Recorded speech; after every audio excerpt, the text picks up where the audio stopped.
Chapter 1. Thought and Character. As a man thinketh in his heart, so is he. The aphorism, as a man thinketh in his heart, so is he, not only embraces the whole of a man's being, but is so comprehensive as to reach out to every condition and circumstance of his life.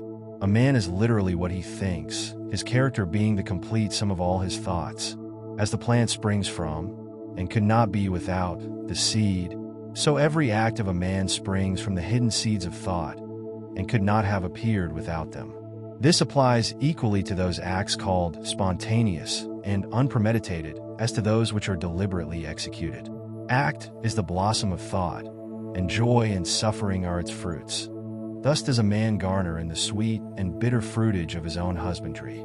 Man is a growth by law, and not a creation by artifice, and cause and effect is as absolute and undeviating in the hidden realm of thought as in the world of visible and material things.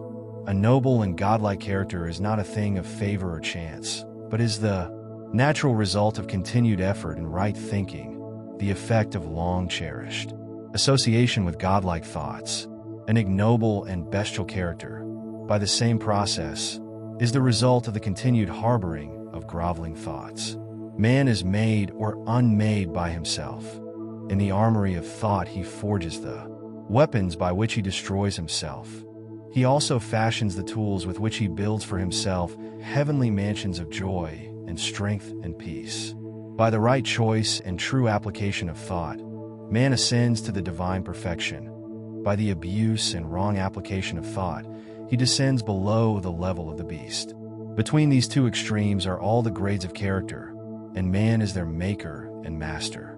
Of all the beautiful truths pertaining to the soul which have been restored and brought to light in this age, none is more gladdening or fruitful of divine promise and confidence than this, that man is the master of thought, the molder of character, and maker and shaper of condition, environment, and destiny. As a being of power, intelligence, and love, and the lord of his own thoughts, man holds the key to every situation and contains within himself that transforming and regenerative agency by which he may make himself what he wills. Man is always the master, even in his weakest and most abandoned state.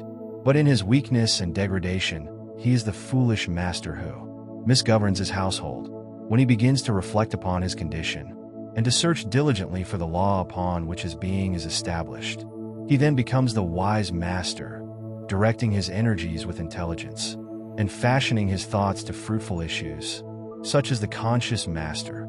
And man can only thus become by discovering within himself the laws of thought, which discovery is totally a matter of application, self-analysis, and experience.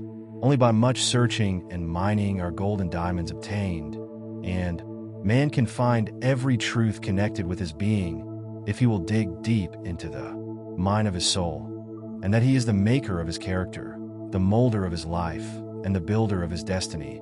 He may unerringly prove, if he will watch, control, and alter his thoughts, tracing their effects upon himself, upon others, and upon his life and circumstances, linking cause and effect by patient practice and investigation, and utilizing his every experience, even to the most trivial, everyday occurrence, as a means of obtaining that knowledge of himself which is understanding, wisdom, power. In this direction, as in no other, is the law absolute that he that seeketh, findeth, and to him that knocketh it shall be opened. For only by patience, practice, and ceaseless importunity can a man enter the door of the temple of knowledge.